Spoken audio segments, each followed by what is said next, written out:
first driven to the facility, it was very, very scary. You hear the word prison and fear comes to mind.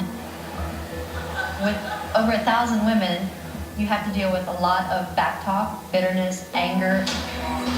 They're your friend to your face and then they turn it around whispering about you.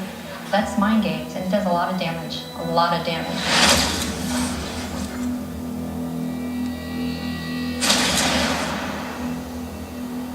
25 years is not enough for me.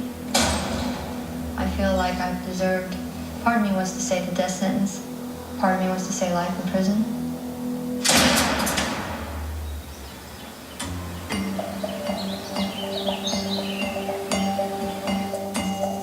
The majority of my life, I've lived with my mother. Growing up, it wasn't always easy. My parents divorced when I was less than a year old, so I don't even remember them being together. One of the biggest resentments I have of my mother is having so many boyfriends and being moved around so much.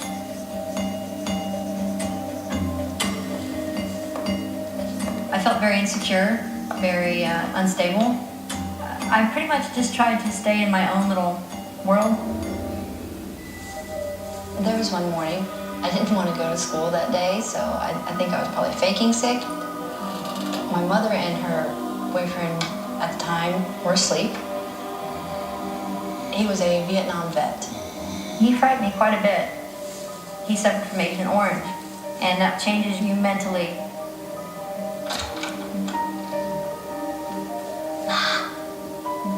I went over to tap my mother, but her side of the bed was against the wall and I couldn't get to her. I had to go over him to tap her.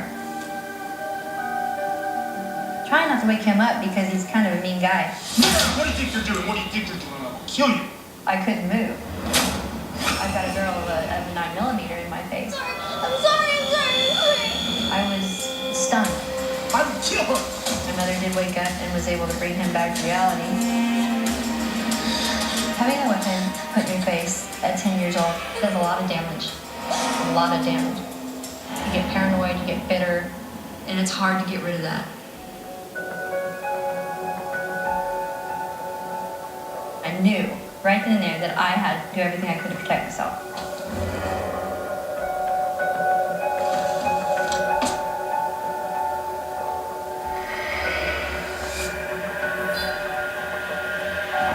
I always kept the knife where I could easily get it.